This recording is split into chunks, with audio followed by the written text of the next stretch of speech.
কেমন হবে যদি শুধু চিন্তা করলেই আপনার হাত নিজে থেকেই কাজ করা শুরু করে? কোনো সুইচ টিপতে হবে না, কোনো কমান্ডো দিতে হবে না। আপনি ভাবলেন আর হাত সেটাই করলো। এটা কি কোনো সায়েন্স ফিকশন মুভির দৃশ্য? না, এটা এখন বাস্তব। System initiated. ঘরের কোণে বসেই পুরনো ইলেকট্রনিক্সের যন্ত্রাংশ জোড়াতালি দিয়ে শুরু করলেন তাদের গবেষণা। কিভাবে সাধারণ কাগজ কলমের নকশা থেকে একেবারে বাস্তবের একটা রোবোটিক হাত তৈরি করলেন, এবং কেমন করেই বা তাদের এই আবিষ্কার আমেরিকার ইঞ্জিনিয়ারদেরকেও তাক লাগিয়ে দিল। আর আমেরিকা এখন তাদের হন্য হয়ে খুঁজছে। এটা এমন এক অধ্যায় যা পৃথিবীর কোটি কোটি মানুষের জীবনে পরিবর্তন আনতে পারে। আজ আমরা জানবো কিভাবে এই দুই তরুণ উদ্ভাবক নিজেদের সীমাবদ্ধতাকে পেরিয়ে এক যুগান্তকারী প্রযুক্তি আবিষ্কার করলেন। Articulations levels, protocol sequences activated. David এবং মোসেস দুজনই কেনিয়ার একটা ছোট্ট শহরে বেড়ে উঠেছেন। প্রযুক্তির প্রতি ভালোবাসা তাদের ছোটবেলা থেকেই ছিল, কিন্তু দারিদ্রতা তাদের জীবনকে কঠিন করে তুলেছিল। My name is David Igadu Jerry. I am an innovator, a maker. My name is Moses Kinan Njoroge. Since my childhood, I've been a curious and a passionate innovator. পরিবার চালানোর জন্য পড়াশোনা মাঝপথেই ছেড়ে দিতে হয়েছিল, কিন্তু তাদের স্বপ্ন থেমে থাকেনি। দুইজন মিলে ঠিক করলেন তারা এমন কিছু করবেন যা মানুষের জীবন বদলে দেবে। তাদের যাত্রা শুরু হয় আফ্রোজেনেসিস নামে একটা প্রতিষ্ঠান গড়ে তোলার মাধ্যমে। Check. Wrist level under and radius y axis sequential testing. এটা কোনো বিলিয়ন ডলারের কোম্পানি না, বরং এটা একটা ছোট্ট কর্মশালা যেখানে পড়ে থাকা পুরনো ইলেকট্রনিক যন্ত্রাংশ নিয়ে তারা পরীক্ষা নিরীক্ষা চালাতেন। দিনের পর দিন, রাতের পর রাত তারা কাটিয়েছেন কেবল নতুন নতুন ধারণা নিয়ে কাজ করতে করতে। কোনো আধুনিক ল্যাব ছিল না, ছিল না কোনো উন্নত প্রযুক্তি, কিন্তু তাদের সবচাইতে বড় সম্পদ ছিল অক্লান্ত পরিশ্রম আর একে অপরের প্রতি বিশ্বাস। প্রথম দিকে তারা ছোটখাটো কিছু ইলেকট্রনিক ডিভাইস তৈরি করতেন যাতে সেখানকার স্থানীয় মানুষদের কিছুটা উপকার হয়, কিন্তু এরপরই তাদের নজর পড়ে বিশাল এক সমস্যার দিকে: পঙ্গু মানুষদের জন্য কম খরচে কার্যকরী কৃত্রিম হাত তৈরি করা। এখান থেকেই শুরু হয় তাদের জীবনের সবচাইতে বড় চ্যালেঞ্জ, একটা এমন রোবোটিক হাত তৈরি করা যা ব্যবহারকারীর মস্তিষ্কের সিগন্যাল অনুসারে কাজ করবে। Wrist pronation. System initiated. সাধারণ প্রস্থেটিক হাত যেখানে হাতের পেশির সংকেত ব্যবহার করে চলে, সেখানে তারা এমন কিছু বানাতে চাইলেন যা সরাসরি মানুষের চিন্তার মাধ্যমে নিয়ন্ত্রিত হবে। কিন্তু এমন কিছু কি সম্ভব? তাদের কি এত বড় একটা প্রযুক্তি বানানোর আগে প্রয়োজনীয় জ্ঞান বা উপকরণ ছিল? Finger. Check. Index. Finger. Check. Test sequences. Protocol deactivated. আসলে উদ্ভাবনের স্বপ্ন দেখা এক জিনিস, কিন্তু সেটাকে বাস্তবে রূপ দেওয়া সম্পূর্ণ ভিন্ন ব্যাপার।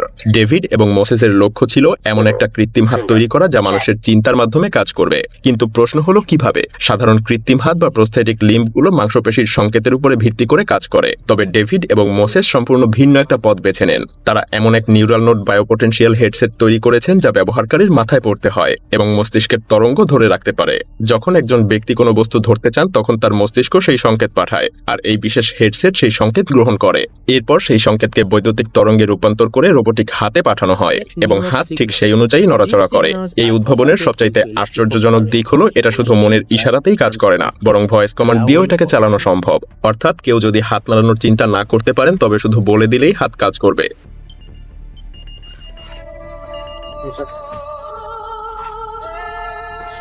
Wrist pronation. System initiated.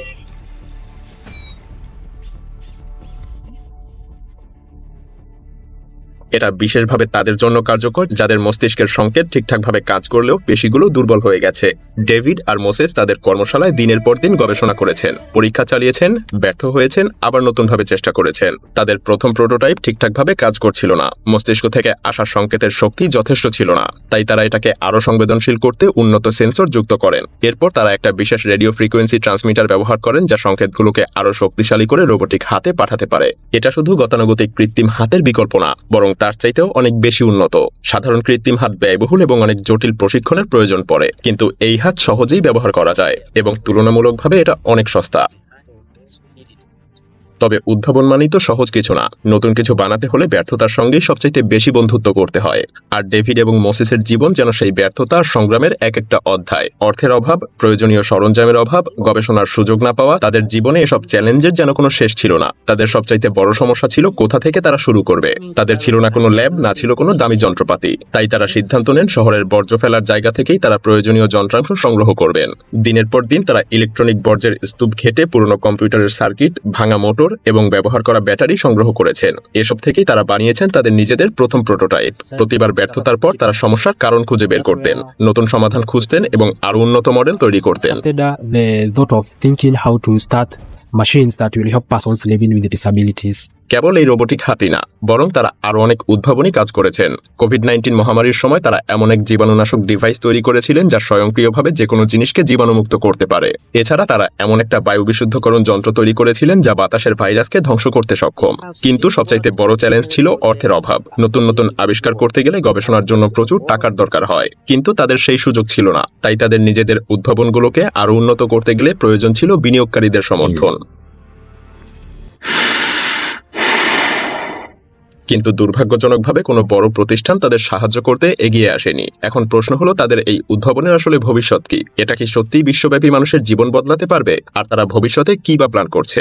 আসলে ডেভিড এবং মোসেসের যাত্রা এখনো শেষ হয়নি, বরং এটা তো কেবল একটা শুরু। তাদের স্বপ্ন শুধু একটা রোবোটিক হাত বানানো না, বরং এটা এমনভাবে তৈরি করা যাতে এটা সাশ্রয়ী, কার্যকর এবং সহজলভ্য হয়। বর্তমানে উন্নত কৃত্রিম হাতগুলোর দাম হাজার হাজার ডলার, যা গরিব মানুষের পক্ষে কেনা সম্ভব না। কিন্তু তাদের লক্ষ্য কম খরচে এমন একটা হাত তৈরি করা যা আফ্রিকা সহ পৃথিবীর প্রতিটা কোণে পৌঁছে দেওয়া সম্ভব হবে। তাদের পরিকল্পনা অনুযায়ী ভবিষ্যতে তারা তাদের রোবোটিক হাতকে আরো উন্নত করতে চান। প্রথমত, এটাকে যেন আরো হালকা এবং শক্তিশালী করা যায় সেদিকে তারা কাজ করছেন। দ্বিতীয়ত, তারা এমন এক সিস্টেম তৈরি করতে চান যেখানে এই কৃত্রিম হাত ব্লুটুথ বা ওয়াইফাই এর মাধ্যমে সরাসরি স্মার্টফোন অ্যাপের সঙ্গে সংযুক্ত হতে পারবে। এতে ব্যবহারকারী আরো সহজে হাতের নিয়ন্ত্রণ নিতে পারবেন এবং সেটিংস পরিবর্তন করতে পারবেন।